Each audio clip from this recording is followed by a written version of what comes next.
मैं धन्य हो गई स्वामी। हे शिव शंभु, आपने मुझे स्वीकार कर लिया। हाँ देवी, मैंने आपको स्वीकार किया। चलिए कैलाश चलते हैं। नारायण नारायण। देवर्षि आप? हे भोले शंकर, अब यह संभव नहीं है। क्या संभव नहीं? पुत्री पार्वती का आपके साथ कैलाश जाना। क्यों देवर्षि? हे देवाधिदेव, आप ईश्वर होकर भी अपने बनाए हुए नियम तो नहीं तोड़ सकते। यह सत्य तो केवल आप ही जानते हैं कि पार्वती देवी गौरी का स्वरूप है, किंतु मानवों के लिए तो वे पार्वती ही है ना। आप कैलाश अवश्य जाएंगे, किंतु पुत्री पार्वती के साथ नहीं, अकेले। अकेले? हां भोलेनाथ, और आपकी ओर से सप्त ऋषि महाराज हिमांचल के घर प्रस्ताव लेकर जाएंगे पुत्री पार्वती के साथ विवाह का। भोलेनाथ, मैं महाराज हिमांचल और देवी मैना से पुत्री पार्वती को धरोहर स्वरूप लेकर आया था। मुझे आज्ञा दें, मुझे उनकी धरोहर वापस लौटानी है। भोलेनाथ, अब पुत्री पार्वती से आप विवाह के पश्चात ही मिल पाएंगे। चलिए देवी। आप जाइए देवी, अब शक्ति शिव से अधिक समय दूर नहीं रही।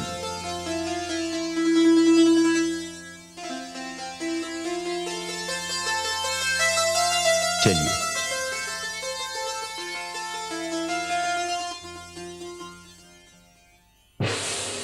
असुर सम्राट, समय ने आपको जितना समय दिया उतना समय तो आज तक किसी देवी देवता, सुर, नर, मुनि को भी नहीं मिला। मैंने कब से आपके समक्ष भविष्यवाणी की थी कि पार्वती का जन्म हुआ, वो सयानी हुई, और अब तो भगवान शिव ने भी उसे स्वीकार कर लिया है, किंतु आप अभी तक कुछ नहीं कर सके। ज्योतिषी, अपनी भविष्यवाणी के संबंध में तुम इतने निश्चिंत हो? तुम्हें इस बात का पूरा विश्वास है कि तुम्हारी भविष्यवाणी सत्य होगी? अभी तक हिमालय पुत्री पार्वती का सकुशल रहना इसी बात का संकेत है असुर सम्राट। ज्योतिषी, अभी तक जो भी कारण हो, हिमाचल पुत्री हर प्रहार से सुरक्षित रही, किंतु इस समय उसकी रक्षा संभव नहीं है। मेरी सूचना के अनुसार हिमाचल पुत्री देवर्षि नारद के साथ कैलाश से अपने भवन वापस लौट रही है, और वो भी पहाड़ी मार्ग से। और देवर्षि नारद नारायण नारायण करने और वीणा बजाने के अतिरिक्त और क्या कर पाएंगे?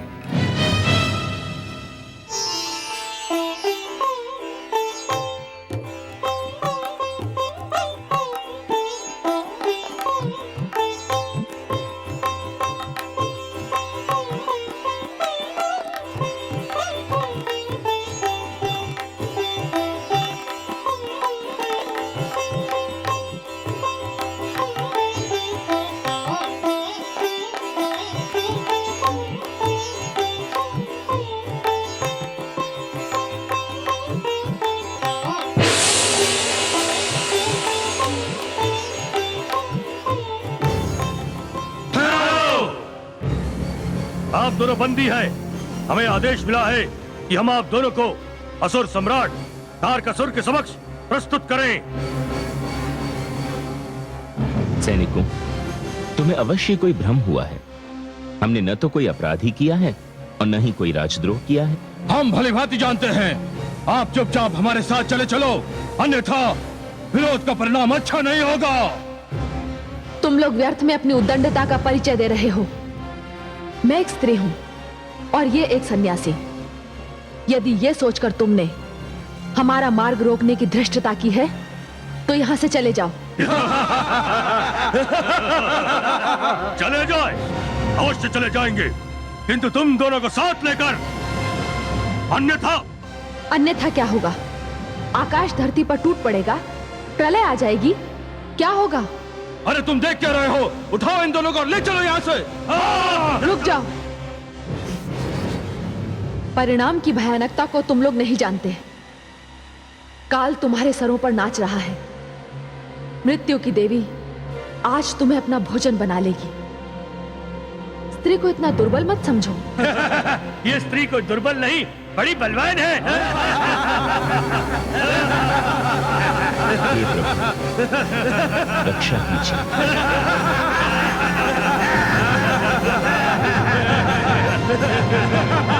ठहरो।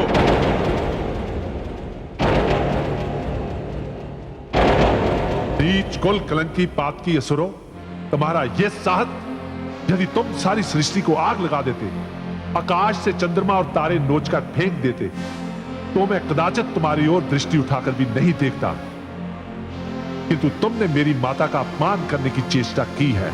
सारा संसार जानता है कि वीरभद्र माता पार्वती का पुत्र है। यदि अब तुम लोगों को मैं जीवित छोड़ दूं, तो मेरे पुत्र होने पर धिक्कार है।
क्या कहा था तूने?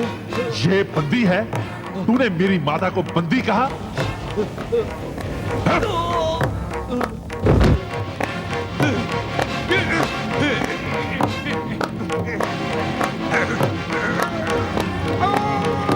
तू इन्हें तारकासुर के समक्ष प्रस्तुत करने जा रहा था, मेरी माता को?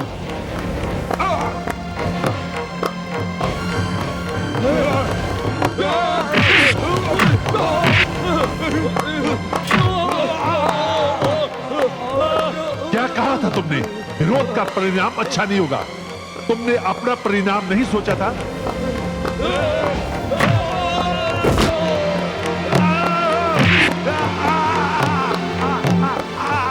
तुम इन दोनों को उठा के ले जाना चाहते थे कायर, मेरी माता को?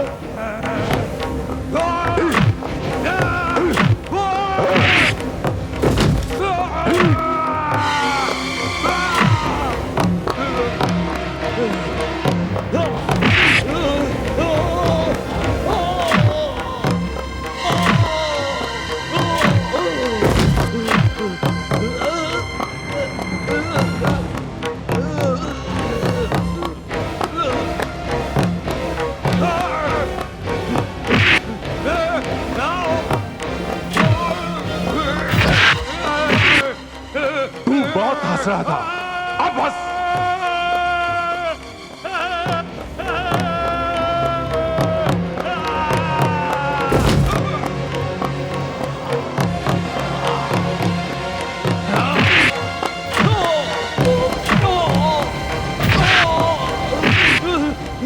मैं तुझे मारूंगा नहीं, जीवित छोड़ूंगा, ताकि तू जाके तारकासुर को कहे, यदि फिर उसने ऐसा दुस्साहस किया तो मुझे सौगंध है मां के चरणों की, मैं तेरे असुर राज को उसके असुर लोक में पाताल की गहराइयों में गाड़ दूंगा।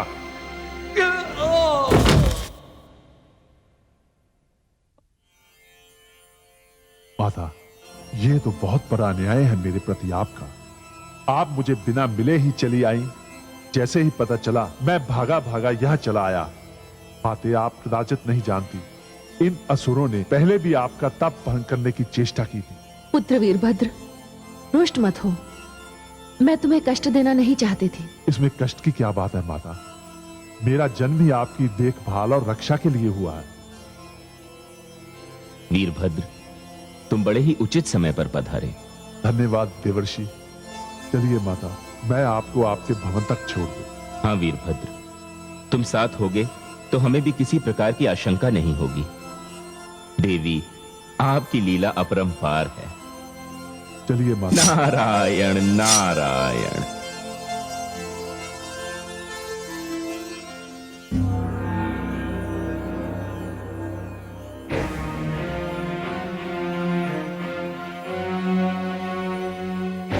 हे देवादिदेव महादेव, हमारा प्रणाम स्वीकार कीजिए।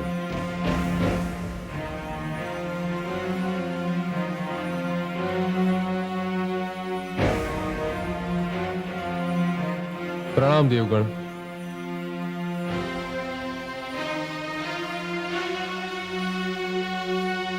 उन्हें भी तो मेरे समक्ष ले आइए, जो छिपने का प्रयास कर रहे हैं।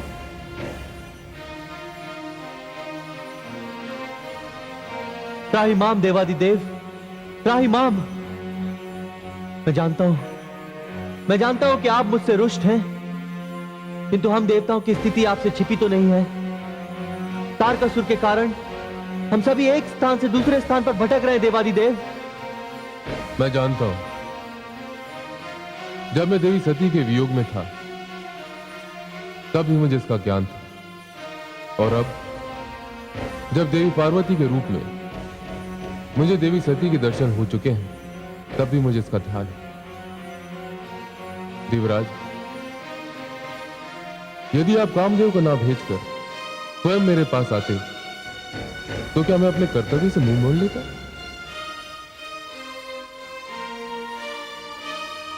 देवराज, यह आप अवश्य जानना चाहेंगे कि मैंने देवी पार्वती को स्वीकार करने में इतना समय क्यों लगाया। जो मार्गदर्शक होता है उसे अपना हर पग सोच समझ कर उठाना पड़ता है। देवराज, यदि मैं पार्वती को देखते ही स्वीकार कर लेता तो मेरा व्यवहार एक कामातुर व्यक्ति के समान होता। देवराज, हमें तो मर्यादा का मानदंड स्थापित करना है, एक आदर्श स्थापित करना है, और उसी के लिए मैं कष्ट सहता रहा और देवी पार्वती भी कष्ट सहती रही। हमने तो वही किया जो विधाता ने लिखा था, और आप देवराज विधाता का लेख बदलना चाहते थे। बस महादेव, बस। मैं अपने किए पर लज्जित हूं। देवराज, अब तो वो स्थिति निकल चुकी है, अब लज्जित होने की कोई आवश्यकता नहीं। आप जाइए देवराज, मैं आपको हृदय से क्षमा करता हूं और यह घोषणा करता हूं कि मेरा और देवी पार्वती का विवाह अति शीघ्र होगा। और यदि आप अनुचित ना समझें तो सब ऋषियों को मेरे पास भेज दीजिए। जैसी आपकी आज्ञा महादेव। हमारा प्रणाम स्वीकार कीजिए।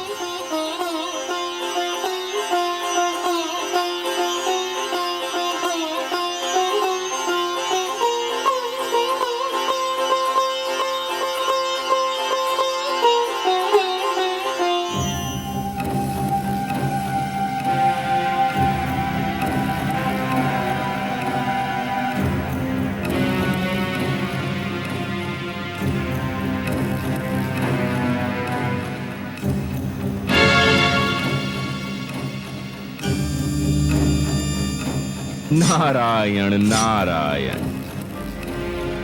देवर्षि, आप सकुशल हैं? हाँ असुर सम्राट तारकासुर, आपकी कृपा से सब कुशल ही कुशल है, किंतु क्षमा कीजिएगा, मुझे यहां आने में कुछ विलंब हो गया। जी देवर्षि, किंतु मैंने तो आपको यहां आमंत्रित नहीं किया। हे असुरराज, आपने जो 8 महावीर भेजे थे, उनकी कुशलता का समाचार सुनाना तो मेरा ही कर्तव्य है, क्योंकि वे मेरे ही सामने वीर गति को प्राप्त हुए। हे असुरराज, यदि वे वीर गति को प्राप्त न हुए होते तो उनकी कुशलता का समाचार सुनाने के मैं तो योग्य ही न होता। देवर्षि, आप व्यंग कर रहे हैं। नहीं असुरराज, मैं व्यंग नहीं कर रहा हूं, क्योंकि व्यंग में हास्य का पुट होता है। मैं तो आपको एक सत्य, एक कठोर सत्य बता रहा हूं। हिमाचल पुत्री पार्वती को किसी भी प्रकार का कष्ट देने का विचार अपने मन से निकाल दीजिए, अन्यथा जिस मृत्यु के भय से आप मृत्यु की घड़ी को टालने का प्रयत्न कर रहे हैं, वह घड़ी कहीं समय से पूर्व ही न आ जाए। देवर्षि, तारकासुर इतना असहाय कभी नहीं हो सकता। मुझे अपनी भुजाओं पर भरोसा है। मैं काल से भी टक्कर लेने का सामर्थ्य रखता हूं।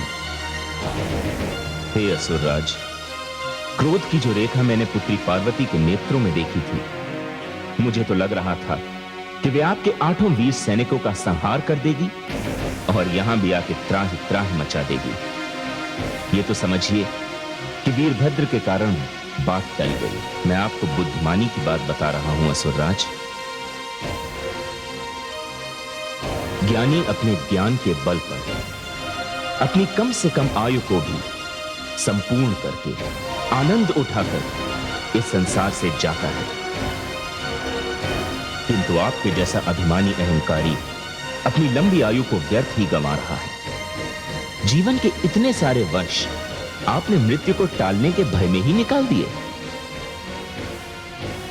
मैं आपको चेतावनी दे रहा हूं असुरराज कि यदि आपने अब पुत्री पार्वती के साथ ऐसा कोई भी दुस्साहस किया, तो भवानी में इतनी क्षमता है कि वह ब्रह्मा का लिखा लेख भी मिटा सकती है। मुझे आज्ञा दें, मैं जा रहा हूं। नारायण नारायण।